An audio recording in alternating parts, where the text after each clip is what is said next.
ചെയ്യുമാറാകട്ടെ. വളരെ അനുഗ്രഹീതമായ രാത്രിക്കായിട്ട് കർത്താവിന് സ്തോത്രം ചെയ്യുന്നു. വിശേഷാൽ അനുഗ്രഹീതമായ ഈ ടീം പ്രവർത്തനങ്ങൾക്കായി സ്തോത്രം ചെയ്യുന്നു.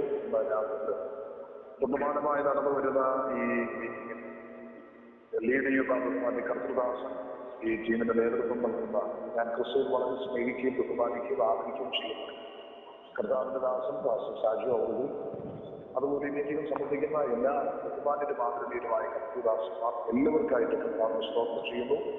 എല്ലാവർക്കും ഈ രാത്രി വന്ദനം ചെയ്യുന്നു. സമയത്തിന്റെ പരിമിതി നമ്മുടെ മുമ്പിലുണ്ടല്ലോ. ആമേൻ. ഇന്ന് രാത്രിയിൽ തുടർമാനമായി നാം ചിന്തിച്ചു വരുന്ന ബന്ധത്തിൽ എനിക്ക് ഇന്ന് രാത്രി നിങ്ങളോട് സംസാരിക്കാൻ സൂചിപ്പിച്ചിരിക്കുന്ന വേദഭാഗം മർക്കോസിന്റെ സുവിശേഷം അതിന്റെ 13-ാം അധ്യായമാണ്. മർക്കോസിന്റെ സുവിശേഷം 13-ാം അധ്യായം. 13-ാം അധ്യായത്തിൽ വളരെ പ്രസക്തമായ ഭാഗങ്ങളാണ് രേഖപ്പെടുത്തിയിരിക്കുന്നത്. വാസ്തവത്തിൽ ഈ മത്തായി സുവിശേഷം അതിന്റെ 24-25 അധ്യായങ്ങൾ 2 അധ്യായങ്ങളിലായി രേഖപ്പെടുത്തിയിരിക്കുന്നതും ലൂക്കോസിന്റെ സുവിശേഷം 21-ാം അധ്യായം 17-ാം ഭാഗങ്ങളാണ്. മർക്കോസ് ഒറ്റ ഒരു അധ്യായത്തിലൂടെ വിശദീകരിച്ചിരിക്കുന്നത്. വളരെ രക്തചുരുക്കമായിട്ടാണ് അധികം കാര്യങ്ങൾ രേഖപ്പെടുത്തിയിരിക്കുന്നതെങ്കിലും വിശദീകരണം വളരെ സമുദ്രം പോലെ ആഴമുള്ളതാണ്, വ്യാപ്തിയുള്ളതാണ്. നിശ്ചിത ഈ സമയത്തിന്റെ പരിമിതിക്കകത്ത് ഇത്രയും ഭാഗങ്ങൾ പറഞ്ഞ് അവസാനിപ്പിക്കുക അസാധ്യമാണ്. എങ്കിലും അതിന്റെ ആ പോയിന്റുകൾ മാത്രം പറഞ്ഞെന്ന് വിടുവാൻ കർത്താവ് ശരണപ്പെടുന്നു. നിങ്ങളെല്ലാവരും അനുഗ്രഹിക്കപ്പെട്ട കർത്തൃദാസന്മാരും ദൈവവചനം പഠിക്കുന്നവരും ശക്തമായി വചനഭാഗങ്ങളെ ശുശ്രൂഷിക്കുന്നവരുമാകിയാൽ നിങ്ങൾക്ക് അതിന്റെ പോയിന്റുകൾ തന്നെ പറയുമ്പോൾ മനസ്സിലാകും. അതിനകത്തെ ആത്മീയ ചിന്തകളും ദൂരങ്ങളുമൊക്കെ നമുക്ക് ഏറ്റവും പ്രയോജനമായി തീരട്ടെ എന്ന് ഞാൻ ആത്മാർത്ഥമായി പ്രാർത്ഥിക്കുകയും ആഗ്രഹിക്കുകയും ചെയ്യും. നമ്മുടെ കർത്താവായ യേശുക്രിസ്തുവിന്റെ പുനരാഗമനം ലോകാവസാനത്തിനും സംബന്ധിച്ചുള്ള കാര്യങ്ങൾ 13-ാം അധ്യായത്തിൽ രേഖപ്പെടുത്തിയിരിക്കുന്നു. 13-ാം അധ്യായം അതിന്റെ 1 മുതൽ 2 വരെയുള്ള വാക്യങ്ങൾ ദേവാലയത്തിന്റെ നാശമാണ് കാണുന്നത്. അപ്പോൾ തന്നെ മത്തായി സുവിശേഷം 24-ാം അധ്യായം 1 മുതലുള്ള വാക്യം, ലൂക്കോസിന്റെ സുവിശേഷം 21-ാം അധ്യായം 5 മുതലുള്ള വാക്യം നമുക്ക് അതിനോട് ചേർത്ത് പഠിക്കണം. മർക്കോസിന്റെ സുവിശേഷത്തിൽ ഇനി 13-ാം അധ്യായത്തിന്റെ 3 മുതൽ 13 വരെയുള്ള വാക്യങ്ങൾ അന്ത്യകാല ലക്ഷണങ്ങളാണ്. ഈ പുസ്തകത്തിൽ രേഖപ്പെടുത്തിയിരിക്കുന്ന അനുസരിച്ച് വിശദീകരിക്കാനാണ് ഞാൻ ആഗ്രഹിക്കുന്നത്. യേശുക്രിസ്തുവിന്റെ പുനരാഗമനം എന്ന വിഷയം എനിക്ക് വളരെ ഇഷ്ടമുള്ള ഒരു വിഷയമാണ്. ധാരാളം വേദികളിൽ പ്രസംഗിക്കാൻ കർത്താവ് അവസരം ഒരുക്കിയിട്ടുണ്ട്. 2, 3, 4 ദിവസങ്ങളൊക്കെ തുടർച്ചയായിട്ട് പ്രസംഗിക്കാൻ ഒരു അവസരം ഒരുക്കിയിട്ടുണ്ട്. അതിനെ പ്രസംഗിക്കുമ്പോൾ അതിൻ്റെതായിട്ടുള്ള ഒരു രീതിയുണ്ട്, ഓർഡറുണ്ട്. പക്ഷെ ഇന്ന് രാത്രി അങ്ങനെയല്ല. ഈ അധ്യായത്തിൽ രേഖപ്പെടുത്തിയിരിക്കുന്ന ആ ഭാഗവുമായി ബന്ധപ്പെട്ടിട്ടാണ് സംസാരിക്കുന്നത്. പിന്നെ ശ്രദ്ധിക്കൂ, 13-ാം അധ്യായത്തിന്റെ 14 മുതൽ 22 വരെയുള്ള വാക്യങ്ങളിൽ മഹാകഷ്ടകാലമാണ്. അതിനോടൊപ്പം മത്തായി സുവിശേഷവും ലൂക്കോസ് സുവിശേഷവും 24-ാം അധ്യായവും 21-ാം അധ്യായവും ചേർത്തുകൊണ്ട് വീണ്ടും മർക്കോസിന്റെ സുവിശേഷം അതിന്റെ 13-ാം അധ്യായത്തിന്റെ 24 മുതൽ 27 വരെയുള്ള വാക്യങ്ങളിൽ ക്രിസ്തുവിന്റെ 2ാം വരവ്, ക്രിസ്തുവിന്റെ വരവിനെ കുറിച്ച് പ്രത്യക്ഷമായി രേഖപ്പെടുത്തിയിരിക്കുകയാണ്.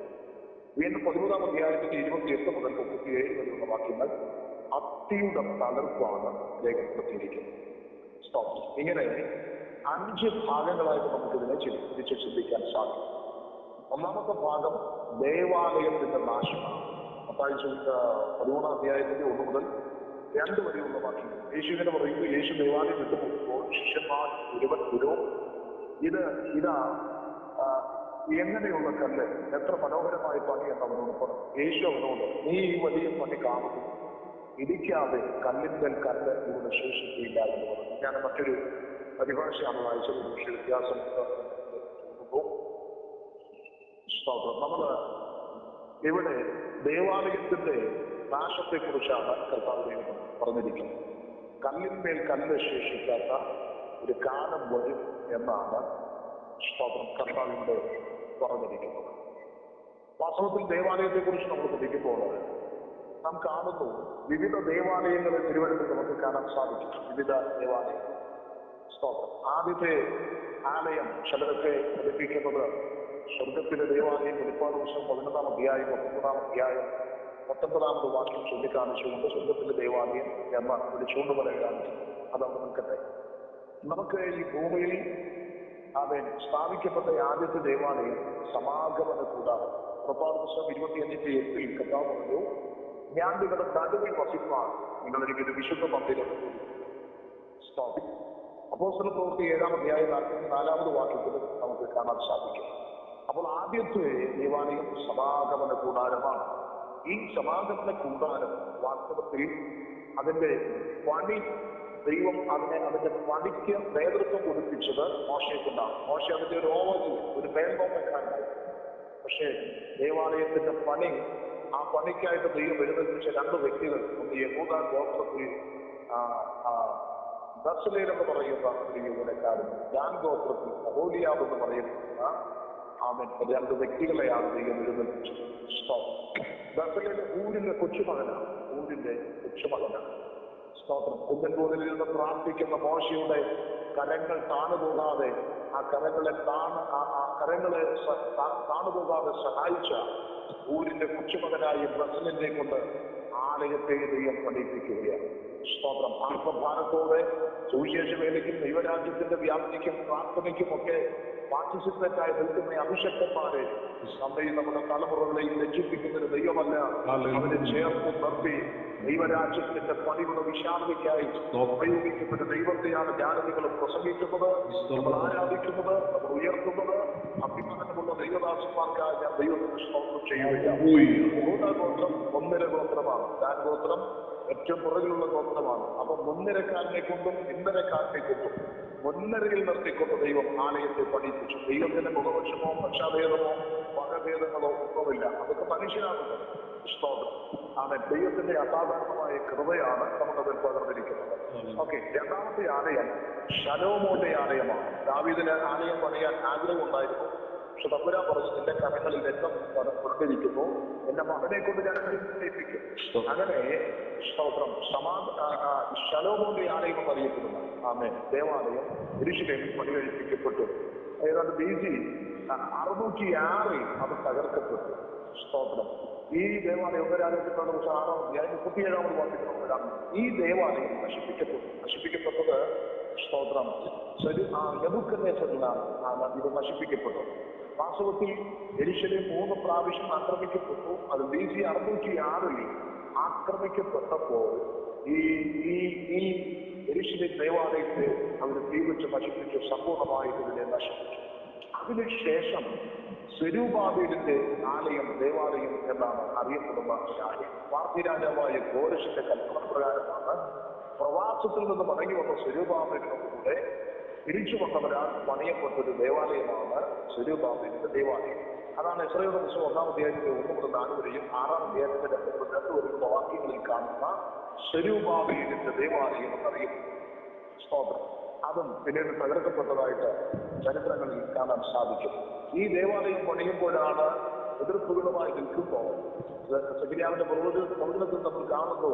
സ്തോത്രം. സെരുബാബേലിന്റെ മുന്നിൽ നിൽക്കുന്ന മഹാപർവ്വതമേ നീ കൃപ എന്ന ആണിക്കല്ലുകൂടെ ആർപ്പോടെ അതിനെ ആണിക്കല്ല് വഹിച്ചു. ഇന്ന് രാത്രി ഞാൻ പറയാം, ഈ ദേവാലയത്തിന്റെ പണിക്ക് വിരോധമായി ആ പർവ്വതം പോലെ ചില ശക്തികൾ എഴുന്നേറ്റപ്പോൾ പ്രവാചകൻ ആത്മാവിൽ വിളിച്ചു പറയുക, നിന്റെ മുൻപിൽ നിൽക്കുന്ന മഹാപർവ്വതം സമഭൂമിയായി മാറും. ക്രൈസ്തവോ, രാത്രിയിൽ ദൈവരാജ്യത്തിന്റെ കെട്ടുപണിക്കായി ഉപയോഗിക്കപ്പെടുന്ന അഭിഷക്തന്മാരെ നിങ്ങളുടെ മുൻപിൽ നിൽക്കുന്ന പ്രതിസന്ധികൾ, പ്രതികൂലങ്ങൾ മഹാപർവ്വത സമാനമായി നിന്നാലും ഇതിനെ സമഭൂമിയാക്കി മാറ്റുവാൻ കൃപ എന്ന യാത്രയുടെ അണിക്കല്ല് കയറ്റുവാൻ ദൈവരാജ്യത്തെ ദൈവസഭയിൽ പണിയാൻ ദൈവം നമ്മെ ഉപയോഗിക്കും. അത് വിശ്വസിക്കുന്ന അഭിഷക്തന്മാർ കരങ്ങൾ ഉയർത്തി ദൈവത്തിന്റെ ശക്തിയോടെ സ്തോത്രം ചെയ്താലേ. വീണ്ടും നമ്മൾ കാണുമ്പോൾ ഹേരോദാവിന്റെ ദേവാലയം. യോഹന്നാന്റെ സുവിശേഷം 2-ാം അധ്യായത്തിന്റെ 20-ാമത്തെ വാക്യത്തിൽ നമുക്ക് കാണാൻ സാധിക്കും. ഹേരോദാവിന്റെ ദേവാലയം 46 വർഷം കൊണ്ടാണ് ഇത് പണി കഴിപ്പിക്കപ്പെട്ടത്. ഇതാണ് AD 70 നശിപ്പിക്കപ്പെട്ടത്. നമ്മുടെ കർത്താവായ യേശുക്രിസ്തു പറഞ്ഞു, ഇത് നശിപ്പിക്കപ്പെടും, കല്ലിന്മേൽ കല്ല് ശേഷിക്കാത്ത കാലം വരും. സത്യത്തിൽ അത് സംഭവിച്ചു. സ്തോത്രം. AD 70 ആക്രമണം ടൈറ്റസിന്റെ നേതൃത്വത്തിൽ ആക്രമിക്കപ്പെടുമ്പോൾ അവൻ പട്ടണവാതിൽക്കലൂടെ സൈന്യം ഇരച്ചു കയറി. തലങ്കം വിലങ്ങും അന്നത്തെ യഹൂദന്മാരെ വെട്ടുവാൻ തുടങ്ങി. ആ സമയത്തിൽ ലക്ഷക്കണക്കിന് ആളുകളാണ് അന്നത്തെ ആക്രമണത്തിൽ മരിച്ചു വീണത്. യെരൂശലേം ദേവാലയം പോലും ഉഴുതു മറിക്കപ്പെട്ടു. പ്രിയരെ, അതിന്റെ കിലോമീറ്ററുകൾ അകലെ കൂടുമുള്ള വൃക്ഷങ്ങളുടെ ചുവട്ടുകളിൽ ബോണ്ടുകൾ, സ്വർണ്ണ നമ്മൾ നിധികളുണ്ട് എന്ന് കരുതി വൃക്ഷങ്ങൾ പോലും പിന്തുടർന്നു എന്നാണ് ചരിത്രങ്ങൾ പറയുന്നത്. അതുകൊണ്ട് ബോണ്ട് പ്രതീക്ഷിച്ച്, നിധികൾ പ്രതീക്ഷിച്ച് ഈ ആലയത്തിന്റെ അടിസ്ഥാനങ്ങൾ പോലും ഇളക്കി. അന്നത്തെ ആക്രമണത്തിൽ യഹൂദന്മാർ തങ്ങളുടെ മശിഹാതങ്ങളെ രക്ഷിക്കാൻ വരും എന്ന് കരുതി യെരൂശലേമിന്റെ പടിക്കെട്ടുകളിൽ, യെരൂശലേം ദേവാലയത്തിന്റെ പടിക്കെട്ടുകളിലൂടെ ദൈവം തമ്പുരാനെ കൊണ്ട് ചൂടിക്കയറിയപ്പോൾ സൈനികം തലങ്ങും വിലക്കും പെട്ടി. ചുരുക്കത്തിൽ ഇസ്രായേലിന്റെ യഹൂദന്റെ രക്തം തിരുവീതികളിൽ ഇതിലുള്ള കടിവാളങ്ങളോട് തുമ്പുമാറ് ഉഴപോലെ പതഞ്ഞൊഴുകി. സ്തോത്രം. യേശുക്രിസ്തുവിനെ ക്രൂശിക്കാൻ നേരത്തെ ഇവര് പറഞ്ഞത്, യേശുവിന്റെ രക്തം ഞങ്ങളുടെ വേണ്ടി ഞങ്ങളുടെ സന്തതി പേരിൽ വീഴട്ടെ. ആ ന്യായവിധി അവർ AD 70 അവർ വിളിച്ചു വരുത്തുകയായിരുന്നു. AD 70 അതാണ് സംഭവിച്ചത്. കാരണം യേശു ക്രൂശുമായി കടന്നുപോയ സ്ഥലങ്ങളിൽ യേശുവിന്റെ രക്തത്തുള്ളികൾ വീണ സ്ഥലത്ത് യഹൂദന്റെ രക്തം തളം കെട്ടിരുന്നു. AD 70 ആക്രമണത്തിൽ. രാത്രി എനിക്കും നിങ്ങൾക്കും എതിരായി നിൽക്കുന്ന പ്രതിയോഗിയോട് പ്രതികരിക്കാൻ കഴിയുന്ന ഒരു സർവശക്തൻ നമുക്കുണ്ട്. നാം മിണ്ടാതിരുന്ന് ദൈവത്തിന്റെ പ്രവൃത്തികൾക്കായി ഇടം കൊടുക്കുന്നു എങ്കിൽ നമുക്ക് വേണ്ടി പ്രതികരിക്കുന്ന ഒരു ദൈവമുണ്ട്. അടയാള സഹിതം ദൈവം തന്നെ അത്ഭുതങ്ങളെ നമുക്ക് വേണ്ടി പ്രവർത്തിക്കാൻ ശക്തനാണ്. അങ്ങനെ ഹെരോദാവിന്റെ ദേവാലയം തകർക്കപ്പെട്ടു. ഇനി തന്റെ ദേഹമെന്ന ദേവാലയം, അതാണ് ക്രൂശിൽ നമുക്കായി തകർക്കപ്പെട്ടത്. സ്തോത്രം. ഇനി ദൈവസഭയായ മന്ദിരം, പൗലോസിന്റെ ലേഖനം 3-ാം അധ്യായം 16-ാം വാക്യം, പൗലോസിന്റെ ലേഖനം 6-19, തിമോഥെയോസിന്റെ ലേഖനം 1 തിമോഥെയോസ് 3-5 വാക്യങ്ങളൊക്കെ ചേർത്ത് പഠിക്കുമ്പോൾ ദൈവസഭയായ മന്ദിരം, ഈ മന്ദിരത്തിലാണ് ഇന്ന് ദൈവം വസിക്കുന്നത്. കൽപ്പനയായ ക്ഷേത്രങ്ങളിലോ മറ്റു നിർമ്മിതമായ ആലയങ്ങളിലോ അല്ല. ക്രൂശിൽ കർത്താവ് സ്ഥാപിക്കപ്പെട്ട ആ സഭയിൽ, ഇത് നാമെന്ന മന്ദിരത്തിലാണ് അവൻ വസിക്കുന്നത്. അടുത്തത് സഭ ഇവിടെ നിന്ന് എടുക്കപ്പെട്ട് കഴിയുമ്പോൾ പിന്നീട് 7 വർഷത്തെ മഹോദരകാലത്തെ സഭ, അവിടെയാണ് അന്ത്യക്രിസ്തു ഇരിക്കുകയും അവന്റെ പ്രതിമ സ്ഥാപിക്കപ്പെടുകയും അവനെ ആരാധിപ്പാനായി ജനത്തെ ആഹ്വാനം ചെയ്യപ്പെടുന്ന.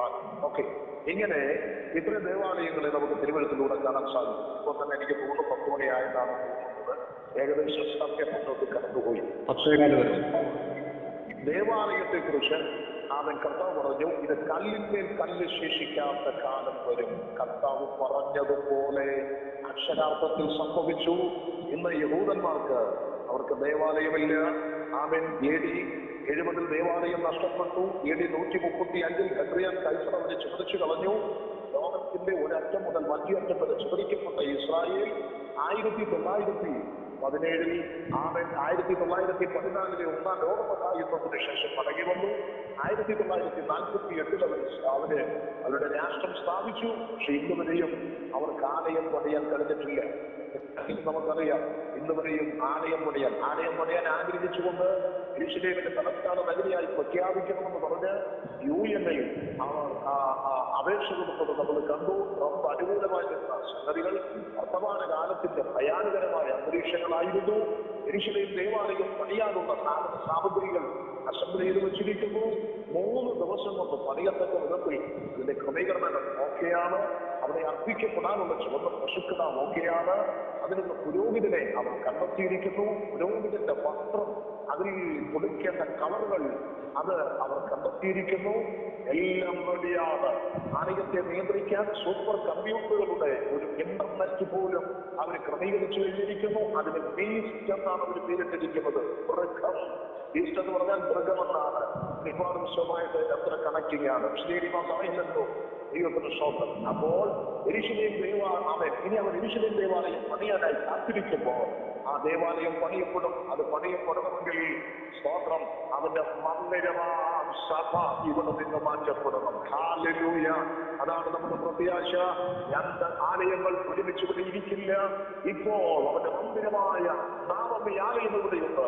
ഈ സഭ ഇവിടെ നിന്ന് മാറ്റപ്പെട്ട് കഴിയുമ്പോഴേ യെരൂശലേം ദേവാലയം പണിയപ്പെടുകയുള്ളൂ. ഓക്കെ, അത്രയും പറഞ്ഞ് ഞാൻ ആ ഭാഗം വിടുകയാണ്. ഇനി 2 അന്ത്യകാല ലക്ഷണങ്ങൾ കൂടുകയാണ്. അന്ത്യകാല ലക്ഷണങ്ങളിൽ നമ്മൾ കാണുന്നത് അതിന്റെ 3 മുതൽ 13 വരെയുള്ള വാക്യങ്ങൾ. അതിനകത്ത് 10 കാര്യങ്ങൾ നമുക്ക് കാണാൻ സാധിക്കും. എന്റെ പേരിൽ ഒന്നാമത്, എന്റെ പേരിൽ അനേകർ വരും, നിങ്ങളെ തെറ്റിച്ചു കളയും എന്ന് പറഞ്ഞാൽ അവൻ ക്രിസ്തു എന്ന് പറഞ്ഞ് പലരും വരും. അവിടെ ക്രിസ്തു, അവിടെ ക്രിസ്തു, ഇവിടെ ക്രിസ്തു എന്ന് പറഞ്ഞ് അനേക ക്രിസ്തുക്കൾ എഴുന്നേൽക്കും. കള്ളപ്രവാചകന്മാർ എഴുന്നേൽക്കും. സത്യമല്ലേ?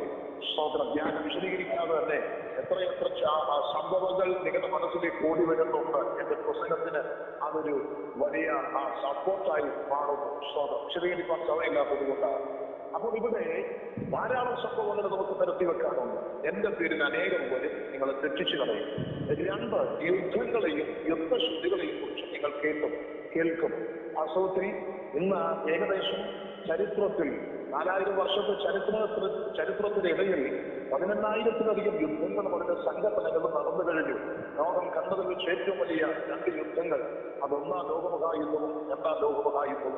ആ 1-2 ലോകമഹായുദ്ധങ്ങളെ 37-ാം അധ്യായത്തിൽ രേഖപ്പെടുത്തിയിട്ടുണ്ട്.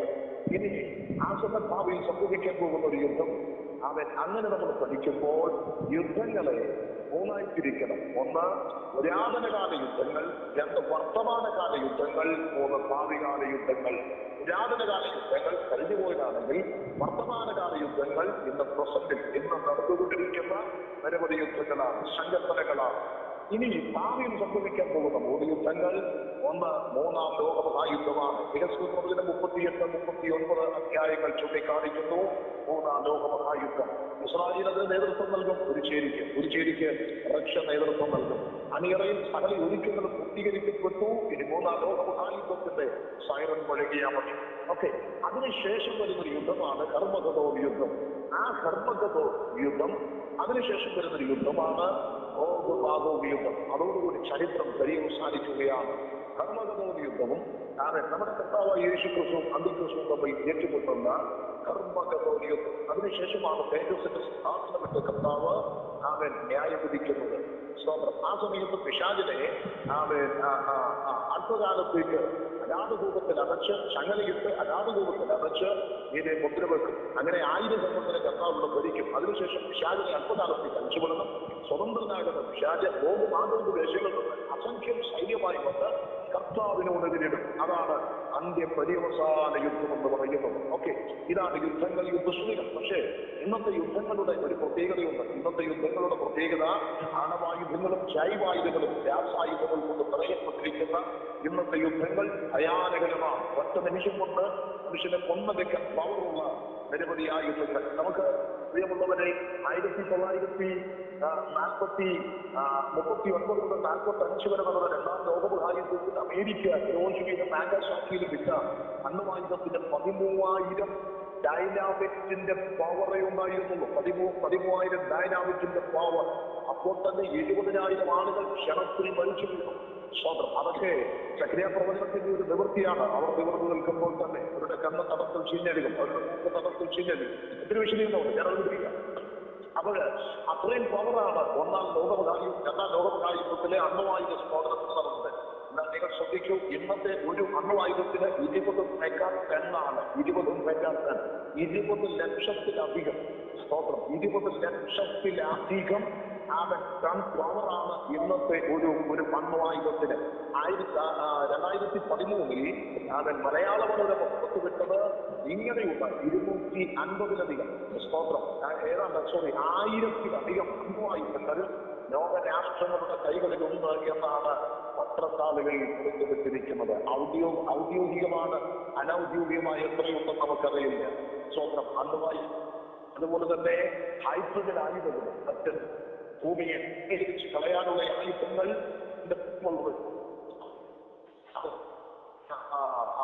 ബഹിരാകാശം തന്നെ ഇവിടെ തുരങ്കങ്ങളിലുമായിട്ടൊക്കെ അവരെ ഇട്ട് സൂപ്പർ കമ്പ്യൂട്ടറിലൂടെ നിയന്ത്രിച്ചുകൊണ്ടിരിക്കുകയാണ്. സ്തോത്രം.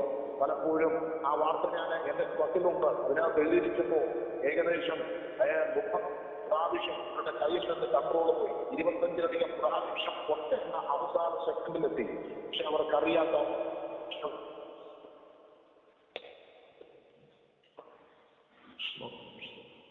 തമ്പുരാന്റെ ഹിതപ്രകാരം ചരിത്രം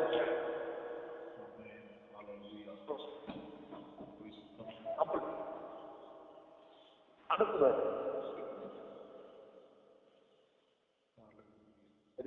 രാജ്യത്തോടുമാണ്. നിങ്ങൾ ശ്രദ്ധിക്കും, ഒരു ജാതി മറ്റൊരു ജാതിയോട് എതിർക്കുന്നത് സ്വാഭാവികമാണ്. ഒരു രാജ്യം അതിന്റെ അതിരുകൾക്ക് പുറത്തു കിടക്കുന്ന മറ്റൊരു രാജ്യത്തോട് യുദ്ധം ചെയ്യുന്നത് സ്വാഭാവികമാണ്. പക്ഷേ ജാതിയോട്, ഒരു ജാതി ആ ജാതിയോട് തന്നെ, ഒരു രാജ്യം ആ രാജ്യത്തോട് തന്നെ സംഘടനകളാണ്. നമുക്കറിയാം, ശബരിമല പ്രശ്നവുമായി ബന്ധപ്പെട്ട് ഹൈന്ദവർ 2 വർഷത്താണ് തമ്മിൽ ഏറ്റുമുട്ടുകയാണ്. ക്രിസ്ത്യാനികൾ ഓർത്തഡോക്സും യാക്കോബയും എന്ന് പറഞ്ഞ് തമ്മിൽ ഏറ്റുമുട്ടുകയാണ്. അതിനിടയ്ക്ക് പെന്തക്കോസ്ത് നമ്മൾ കൂട്ടയടിയാണ്. പിന്നെ ഇസ്ലാമിയർ അവരുടെ ഇടയിലും വിഭാഗീയത പറഞ്ഞ് തമ്മിലടിയാണ്. ഗൾഫ് രാഷ്ട്രങ്ങൾ പലതും ഇസ്ലാമിക മേഖലകളിൽ ഒന്നിച്ചിട്ടില്ല, തമ്മിലടിയാണ്. അപ്പം ജാതിയോട് തിരുവനന്തപുരം പറയുന്നത് എത്ര കൃത്യമാണ്. രാജ്യത്തോട് സംസ്ഥാനങ്ങൾ തമ്മിൽ ഏറ്റുമുട്ടുകയാണ്. ഇവിടെ നിരവധി അന്തർദേശീയ പ്രശ്നങ്ങളാണ്. ഇവിടെ നിരവധി സംസ്ഥാനാന്തര പ്രശ്നങ്ങളാണ്. രാത്രി തിരിച്ചറിയൂ, ഇരുവരുത്ത് പറയുന്നത് പോലെ അതെല്ലാം ഇവിടെ സംഭവിച്ചുകൊണ്ടിരിക്കുന്ന ഒരു തലമുറയിൽ ഞാനും നിങ്ങൾ ജീവിക്കുകയാണ്.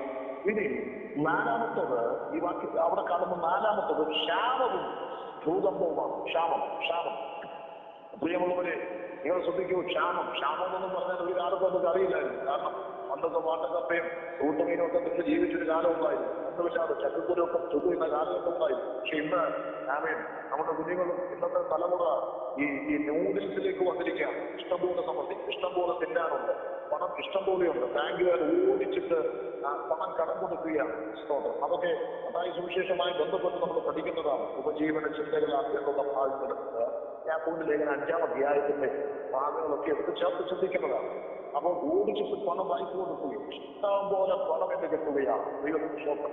അപ്പൊ അങ്ങനെയുള്ളൊരു സമയത്ത് ക്ഷാമം എന്ന് പറഞ്ഞാൽ നമുക്കറിയില്ലായിരുന്നു. പക്ഷേ ക്ഷാമം മുന്നിലുണ്ടെന്ന് കോവിഡ് നമ്മെ വിളിച്ചറിയിച്ചു, കൊറോണ നമ്മളെ വിളിച്ചറിയിച്ചു. എങ്ങനെ ക്ഷാമം ഉണ്ടാകുകൊണ്ട് കോവിഡിലൂടെ ലോകം പഠിച്ചു.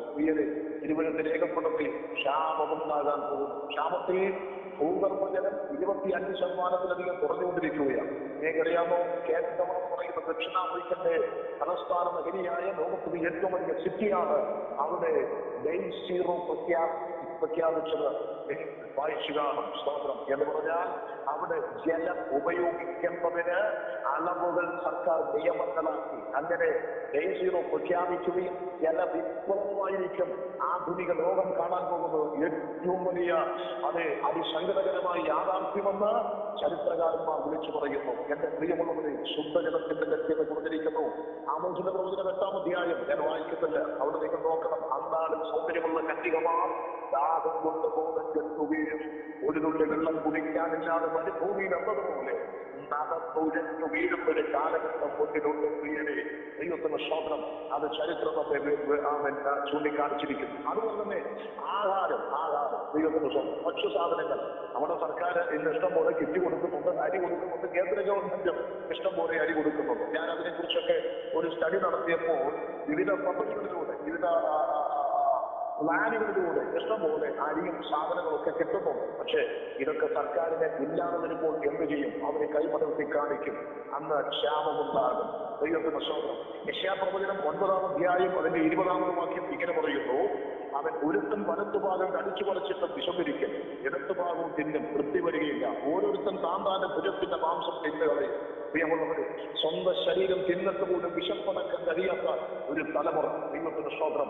നിങ്ങൾക്കറിയാമോ, ആ ഓസ്ട്രേലിയൻ മണ്ണിൽ അവിടുത്തെ മേഖലകളിൽ ആളിക്കത്തിയെത്തി. അതിലൂടെ ഉണ്ടായിരിക്കുന്ന പുകപടലങ്ങൾ, അന്തരീക്ഷങ്ങളിൽ ഉണ്ടാക്കുന്ന മേഘസ്ഫോടനങ്ങൾ ആച്ചന്റെ ഭാവിയിൽ നമ്മുടെ അന്തരീക്ഷത്തിന് ക്ഷമമേൽപ്പിക്കും. ഇവിടെ നിരവധി സംഭവ വികാസങ്ങൾ. വാസ്തവത്തിൽ ആധുനിക മനുഷ്യൻ പട്ടിണി കൊണ്ട് നഷ്ടം തിരിയുന്ന ഒരു കാലഘട്ടത്തിലേക്ക് ചരിത്രം അതിവേഗം കുതിച്ചുകൊണ്ടിരിക്കുകയാണ്. എന്നാൽ ഇതൊക്കെ കാണുമ്പോൾ ഇന്ന് രാത്രി എത്ര പേര് ആത്മഭാരത്തോടെ വിളിച്ചു പറയും: ആമേൻ കർത്താവേ, നീ വേഗം വരേണമേ എന്ന് ആത്മാവിൽ രാത്രി വിളിച്ചു പറയുന്നവർക്കായി ഞാൻ എന്റെ ദൈവത്തിന് സ്തോത്രം ചെയ്യുകയാണ്. ഹല്ലേലൂയ. ഞാൻ അതങ്ങനെ വിടുകയാണ്. 5-ാം ഭാഗം വിശ്വാസികളുടെ പീഡനമാണ്.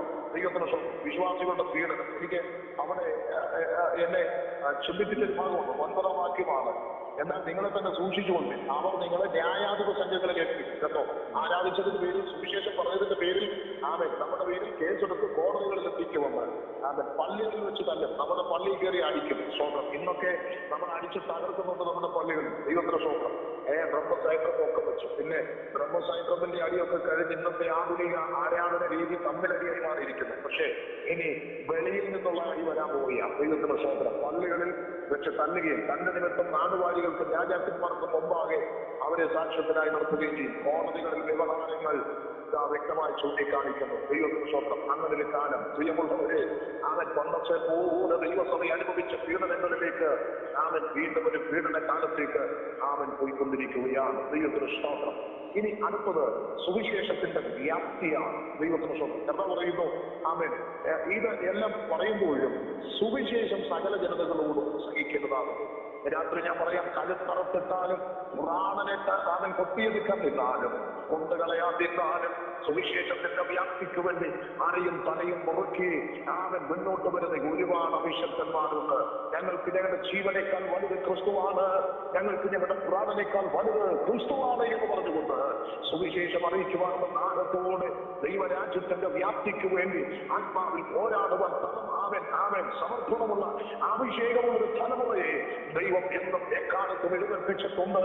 ഈ കാലത്തിലും അങ്ങനെ ഒരു അഭിഷേകം ഈ അവസാന കാലഘട്ടത്തിൽ, ഈ നാളുകളിൽ ഉപദേശാത്മകമായി ഉണർവിന് വേണ്ടിയുള്ള ഒരു അഭിഷേകം എന്റെ മേൽ ചൊരിക്കണമേ. സുവിശേഷത്തിന്റെ വ്യാപ്തിക്കായി ലജ്ജ കൂടാതെ കവലകളിൽ പ്രസംഗിക്കുവാൻ, ലജ്ജ കൂടാതെ ഏത് വേദിയിലും യേശുവിനെ പ്രസംഗിക്കുവാൻ, ലജ്ജ കൂടാതെ യേശുവിനെ ഉയർത്തുവാനുള്ള അഭിഷേകം എന്റെ മേൽ ചൊരിക്കണമേ എന്ന് ഇന്ന് രാത്രിയിൽ ആര് പ്രാർത്ഥിച്ചു തുടങ്ങും? അവർക്കായി ഞാൻ ദൈവത്തിന് സ്തോത്രം ചെയ്യുകയാണ്. ഹല്ലേലൂയ. അടുത്തത് തക്ക സമയത്ത് പരിശുദ്ധാത്മാവിന്റെ ആലോചന. നിങ്ങൾ പിടിക്കപ്പെടുമ്പോൾ അവിടെ പറയുന്നു, നമ്മൾ വെറുതെ പൊട്ടത്തരമൊന്നും പറഞ്ഞ് വെറുതെ കുഴപ്പടി ഉണ്ടാക്കാതെ നിങ്ങൾ അന്നേരം പരിശുദ്ധാത്മാവിനെ ഏൽപ്പിച്ചു കൊടുക്കുക. തക്ക സമയത്ത് പരിശുദ്ധാത്മാവ് നിങ്ങളെ കൊണ്ട് സംസാരിപ്പിക്കും. വിശദീകരിക്കുന്നില്ല. അടുത്തത് പരസ്പരം കൊല്ലിക്കുന്ന തലമുറ. 12-ാം വാക്യത്തിൽ കാണുന്നുണ്ട്, സഹോദരനും സഹോദരനെയും അപ്പൻ മകനെയും മരണത്തിന് ഏൽപ്പിക്കും, മക്കളും അമ്മയപ്പന്മാരുടെ നേരെ എഴുന്നേറ്റ് അവരെ കൊല്ലിക്കും. പരസ്പരം കൊല്ലിക്കുന്ന തലമുറ. സത്യമല്ലേ? നമ്മൾ കാണുന്നുണ്ടല്ലോ മാനസ രാത്രി ഇപ്പൊ കണ്ടുകൊണ്ടിരിക്കുകയാണ്. പിന്നീടൊരു കിരൺ ശൂരനാണ്. എത്ര സംഭവങ്ങളാണ്. അവൻ ഓവർ യോജിച്ചതിന്റെ പേരിൽ സഹോദരനെ, 2 സഹോദരന്മാരെ ചേർന്ന് തല്ലിക്കൊന്ന് സെപ്റ്റിക് ടാങ്കിനകത്ത് തള്ളിയത് നമ്മുടെ വാർത്തകളിൽ കണ്ടതാണ്. സ്തോത്രം. ഫോണിലൂടെയുള്ള ബന്ധങ്ങൾ എന്റെ പ്രിയരെ പരസ്പരം കൊല്ലുകയാണ്. അമ്മയപ്പന്മാരെ തള്ളുന്ന ജിൻസന്മാരെ പോലെയുള്ള, കാഡൽ ജിൻസനെ പോലെയുള്ള തലമുറ വിലസുന്ന കാലഘട്ടം. അമ്മായപ്പനെയും അവൻ കുടുംബത്തെയും പണത്തിന് വേണ്ടി തള്ളുന്ന ഷെറന്മാരെ പോലെയുള്ള തലമുറ വിലസുന്ന കാലഘട്ടം. എന്റെ പ്രിയരെ പരസ്പരം കൊല്ലിക്കുന്ന തലമുറ, പരസ്പരം കൊല്ലിക്കുന്ന തലമുറ.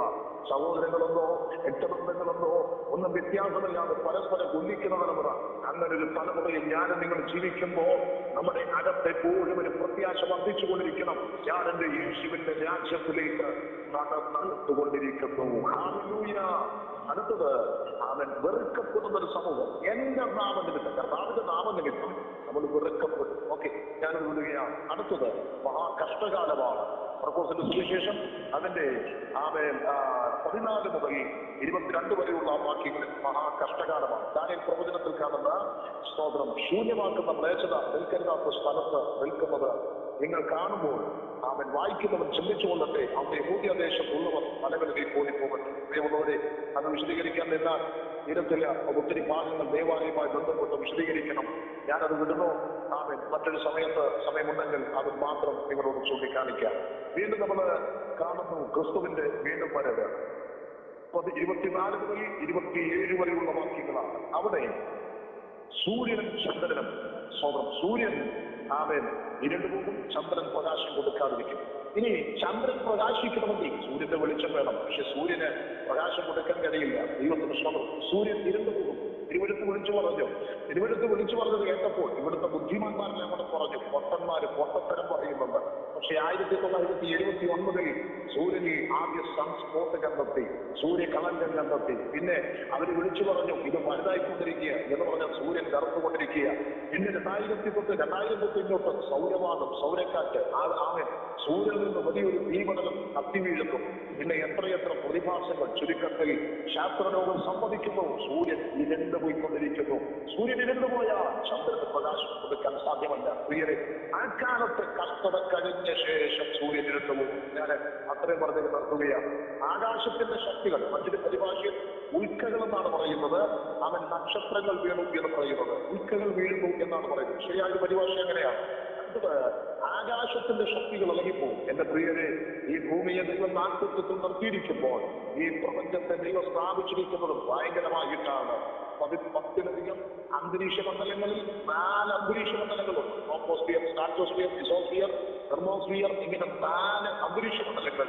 ഈ അന്തരീക്ഷ മണ്ഡലങ്ങളൊക്കെ ഈ പ്രപഞ്ചവും മനുഷ്യനുമായിട്ടുള്ള വാസ മേഖലകളുമായി ബന്ധപ്പെട്ട് കിടക്കുമ്പോൾ യേശുക്രിസ്തുവിന്റെ 2ാമത്തെ വരവെങ്കിൽ ആകാശത്തിന്റെ ശക്തികൾ ഇളകും. ഇവിടെ കയ്യിൽ ഒരു വീരശബ്ദത്തിന്റെ ക്രിസ്തുവിൽ മരിച്ചവർ മുമ്പ് ഉയർത്തെഴുന്നേൽക്കുകയും ജീവനോടിരിക്കുന്നവർ രൂപാന്തരം പ്രാപിച്ച് ഉയരങ്ങളിലേക്ക് നിൽക്കപ്പെടുവാൻ ഈ പ്രപഞ്ചത്തിന്റെ ശക്തികൾ കൊന്നും അതിന്റെ ആകർഷണ ബലം കൊണ്ടോ അതിന്റെ പ്രകൃതിയാ ശക്തി കൊണ്ടോ ഈ ജനത്തിന്റെ ഉയർപ്പിന്, ദൈവസഭയുടെ ഉയർപ്പിനെ തടയാൻ സാധ്യമല്ല. പ്രപഞ്ചത്തിന്റെ ശക്തികൾ ഇളകിപ്പോകും, ആകാശത്തിന്റെ ശക്തികൾ ഇളകിപ്പോകും. ഇവിടെ കയറി വരുവീരെന്നവരുടെ ശബ്ദത്തിങ്കൽ അവരുടെ സന്നദ്ധിയിലേക്ക് ദൈവ ഉയർപ്പിന്റെ പുനരിയുണ്ട്. അഭിഷക്തന്മാർ ദൈവത്തിന് ശബ്ദം ചെയ്യട്ടെ. ഈ സംഭവ വികാസങ്ങൾ വിളിച്ചറിയിക്കുന്നു. നമ്മുടെ പ്രിയന്മാരായി യേശു വരാറായി. Hallelujah, hallelujah, hallelujah. ഒടുവിൽ സ്തോത്രം 28-ാം വാക്യം മുതൽ 37-ാം വാക്യം വരെ പറയുന്നു, അത്തിയെ നോക്കി ഒരു മുഖമെടുക്കുകയും അത്തിയുടെ തളർപ്പാണ്. അത്തിയുടെ തളർപ്പ്. ദൈവത്തിന് സ്തോത്രം. എന്റെ പ്രിയരെ, അത്തിയുടെ തളർപ്പ് നമുക്കറിയാം. ഞാൻ നിങ്ങളോട് സൂചിപ്പിച്ചല്ലോ. അത്തിയുടെ തളർപ്പ് ചരിത്രത്തിലേക്ക് നോക്കുമ്പോൾ BC 66 അവരുടെ രാജവാഴ്ച നഷ്ടപ്പെട്ടു. AD 70 ദേവാലയം നഷ്ടപ്പെട്ടു. AD 135 സ്വരാജ്യം നഷ്ടപ്പെട്ടു. ലോകത്തിന്റെ ഒരറ്റം മുതൽ മറ്റേ അറ്റം വരെ ചുമരിക്കപ്പെട്ടു.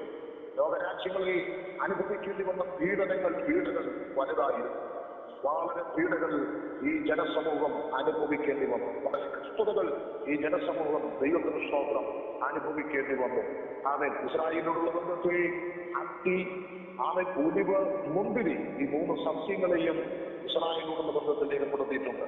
മറ്റു സുവിശേഷങ്ങളിൽ അത്തി മുതലായ സകല സസ്യങ്ങളും എന്ന് പറഞ്ഞാൽ അത്തി ഇസ്രായേലിനെ കാണിക്കുന്നു.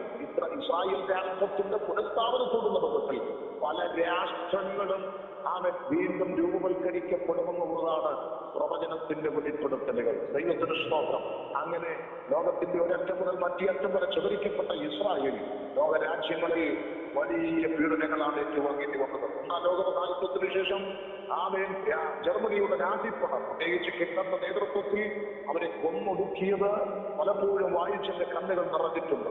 ഇടർന്ന തൊണ്ടയോടല്ലാതെ അത് പറയാൻ സാധ്യമല്ല. അത്രയ്ക്ക് ഭയങ്കരമായി അവരെ കൊന്നൊടുക്കി. 60 ലക്ഷം യഹൂദന്മാരെയാണ് ഹിറ്റ്ലർ ക്രൂരമായി കൊന്നുകളഞ്ഞത്. ഞാനത് വിശദീകരിക്കുന്നില്ല. ബാബിയാർ താഴ്വരയിൽ 10,000-കണക്കിന് യഹൂദന്മാരെ കൊന്നു കുഴിച്ചു പോയി.